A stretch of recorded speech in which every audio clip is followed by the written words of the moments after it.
అలాగే టీడీపీ భరత్ చంద్రబాబు నాయుడు గారిని కలిసి ఈ సీట్ ఎవరికైనా ఇవ్వండి, నేనైతే మాత్రం పోటీ చేయలేని చెప్పిన మాట వాస్తవమా కాదా మీరే ఆయన అడగండి. అయితే విషయం ఏమిటంటే నమ్మక ద్రోహం చేశారు జగన్మోహన్ రెడ్డి గారు, నమ్మించి ద్రోహం చేశారు, తల్లిని ద్రోహం చేశారు. అందుకే తల్లి 3 సంవత్సరాలు షర్మిలమ్మతో తెలంగాణ అంతా పాదయాత్ర చేసింది. అనుకుంటా నన్ను జైల్లో పెడతారు నువ్వు రాకపోతే అంటే ఇప్పుడు ఏదో 2-3 మీటింగ్కి వస్తానన్నారు. అయినా షర్మిలమ్మ 16 నెలలు పాదయాత్ర చేయకపోతే జగన్మోహన్ రెడ్డి గారు జైల్లో ఉండేటప్పుడు జగన్మోహన్ రెడ్డి గారు ముఖ్యమంత్రి అయ్యగల అందరికీ తెలుసు, కానే కాదని. మరి ఎన్నో చర్చలు జరిగిన తర్వాత బాలినేని శ్రీనివాసరెడ్డి గారు, విజయమ్మ గారు, అలాగే విమలమ్మ గారు సొంతంగా తను ఇన్ని చర్చలు జరిగిన తర్వాత ఓపిక పట్టలేక తండ్రిని ఎఫ్ఐఆర్ లో చేర్చిన పార్టీలోనే తను చేరి పిసిసి పదవిని తీసుకొని జగన్మోహన్ రెడ్డికి సతాయిలు వేస్తూ చిత్తుగా ఓడించడానికి, చంద్రబాబుని గెలిపించడానికి లోకేష్ కేక్ పంపించింది క్రిస్మస్. సత్యమా కాదా? మరి నేను 5 సంవత్సరాలు ఊరుకున్నాను. నేనే గాని అమిత్ షా గారితో 11 సార్లు, సిబిఐ డైరెక్టర్ పాత ఆయన జైస్వాల్ గారితో ఒకసారి, అనకూడదు సుప్రీం కోర్టు చీఫ్ జస్టిస్ గారితో ఒకసారి, జగన్ వాళ్ళ ఎమ్మెల్యే ఉంటుంది బీజేపీలో ఉన్నాయన కనీసం ఇన్వెస్టిగేట్ చేయకుండా జగన్మోహన్ రెడ్డి గారిని ఏ 10లో ఎలా చేర్చుతారా అని అనకూడదు. కానీ ఎంత ఫైట్ ఇచ్చానో ఇక్కడే విశాఖపట్నం నుంచి 12 గంటల ప్రయాణం చేసి కర్నూలు వెళ్ళి అవినాష్ రెడ్డిని కలిసి ఆయన మోకరిస్తే ఆశీర్వాదాలు ఇచ్చి ఆయనకి బెయిల్ ఇవ్వకపోతే బెయిల్ ఇప్పించారు, ఫైట్ చేశారు. ఎవరెవరికి చెప్ప నేను కలను, ఆయన అంటే నాకు ఇష్టం లేదు అని జగన్మోహన్ రెడ్డి గారు విజయసాయి రెడ్డికి చెప్పారు, అవినాష్ రెడ్డి గారికి చెప్పారు, ఇంకొక 3కి చెప్పారు, అంబటి రాంబాబుకి చెప్పారు. అందరికీ ఆజ్ఞలు ఇచ్చారు పాలు గారిని కలద్దని. వినాశకాలే విపరీత బుద్ధిహ అని నేనెళ్ళాను కలుద్దాం. వీళ్ళంతా అబద్ధాలు ఆడుతున్నారేమో. జనవరి 9 విజయసాయి రెడ్డి గారు నేనున్న హోటల్కి నోవటెల్కి వచ్చారు ఎలక్షన్ కమిషన్ కలవడానికి. నేను కలిసాను. నేను బయలుదేరి వెళ్తున్నానండి.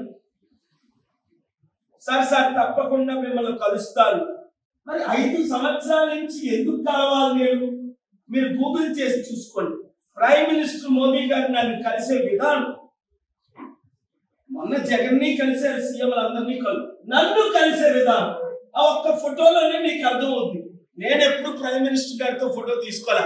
ముఖ్యమంత్రిగా ఉన్నప్పుడు ఆయన 150 ఫోటోలు తీసుకున్నారు. ప్రధానమంత్రి అయిన తర్వాత 25-30 ఫోటోలు తీసుకున్నారు అనేక సార్లు. నేను ఫోటోలు తీసుకోను. ఇదే నరేంద్ర మోదీ గారు రూపాల గారు ఒక ఫోటో తీసి పంపారు. ఆ హగ్, ఆ స్మైల్ మన రోజు ఆయన తిడతారు. ఆయనంతా అవినీతి అని చెప్తారు, స్టీల్ ప్లాంట్ అమ్మేశారని చెప్తారు. నరేంద్ర మోదీని ఓడించండి చిత్తుగా పిలుపునిస్తున్నారు. చూసారా? ఇదండి మన విశాఖ సత్తా, మన తెలుగు సత్తా.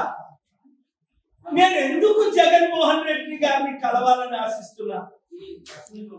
చూసారా? 16 ముఖ్యమంత్రులు నన్ను కలిశారు. అవన్నీ ఫోటోలు ఉన్నాయి.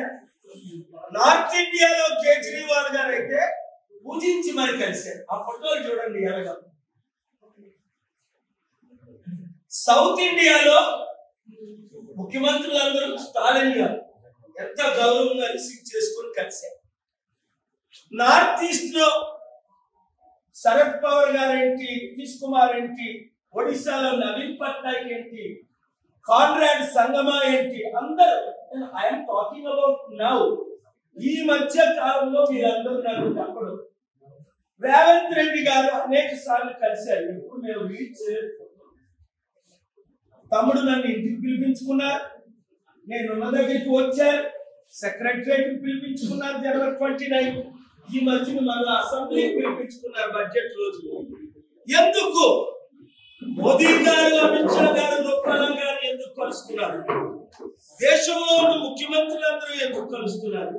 మన చంద్రబాబు నాయుడు, జగన్ మాత్రం ససేమేర ఎందుకు కలవట్లేదు? ఎప్పుడైనా ఆలోచించారా మీరు? మీడియా మిత్రులారా ఎప్పుడైనా వాటిని ప్రశ్నించారా? మీకు అవకాశం ఇస్తారా వీళ్ళు మీరు ప్రశ్నించడానికి? మీడియా మిత్రులు కూడా వారు చేసే ట్రీట్మెంట్ చూస్తే మీకు డబ్బులు ఇస్తారేమో, ఆ లోకల్ రిపోర్ట్ వైజాగ్ భోజనం పెడతారేమో, కానీ మర్యాద లేని, గౌరవం ఇవ్వని ముఖ్యమంత్రులు వీరిద్దరే. ఇంతమంది ముఖ్యమంత్రులు నేను చూశాను, కానీ గౌరవం ఇవ్వని ముఖ్యమంత్రులు వీరు. మీకు డబుల్ బెడ్రూమ్లు ఇచ్చారా? రికగ్నిషన్ ఇచ్చారా? సర్టిఫికేషన్, అథెంటికేషన్ ఇచ్చారా? ఇస్తానని ఏమైనా మీ ద్వారా గుర్తుందా? మా బ్రదర్ ప్రతి జిల్లాలో కలెక్టర్ తో మీటింగ్ పెట్టి మీలో కొందరు 15 సంవత్సరాల క్రిందట 2007 వరకు మీడియా మిత్రుల ద్వారా అనాథుల్ని పంపండి, ఎమ్మెల్యేల ద్వారా వితంతులు పంపండి, ఎంపీల ద్వారా. ఎప్పుడు మీడియా ప్రెస్ మీట్లు పెట్టి మా బ్రదర్ నా క్లిప్పింగ్లు పెట్టేవారు. మీడియాలో మీరు చెప్పండి, ఎక్కడ అనాథులు ఉంటే తీసుకొచ్చేయండి, వితంతులు ఉంటే తీసుకొచ్చేయండి, బీద ప్రజలు ఉంటే. ఓన్లీ విశాఖపట్నంలో 40-50 వేల మంది వితంతులు మేము ప్రతి నెల ఇదే ఆఫీస్ నుంచి 200 మంది స్టాఫ్ ప్రతి నెల డబ్బులు పంపించేవారు. 81లో స్టార్ట్ చేశారు, 89లో స్పీడ్ చేశాము, 2007 వరకు కొనసాగించాం. ఇప్పుడు అక్కపాత నడుపుతున్నాయి, ఎందుకంటే మన అకౌంట్లు అన్ని సీజ్ అయిపోయి. పాపం మిమ్మల్ని కూడా నేను సరిగ్గా చూడలేని పరిస్థితి తీసుకొచ్చాను.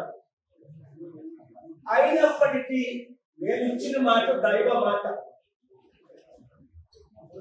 నేను ఎంపీగా గెలవడం ఖాయమని 4 లక్షల నిరుద్యోగులు విశాఖపట్నంలో, 2 లక్షల స్టీల్ ప్లాంట్ ఎంప్లాయీస్, 4,20,000 మంది క్రైస్తవులు, బడుగు బలహీన వర్గాలకు పడే బ్రదర్స్ అందరూ పార్టీలో చేరిపోయారు. 18 లక్షల్లో 12 లక్షల మంది కమిటీ అయ్యారు. మరి అది ఓటుగా మారాలి అంటే బూత్ కమిటీలు వేయాలి. మీ సహాయంతోనే నేను అది చేయగలను.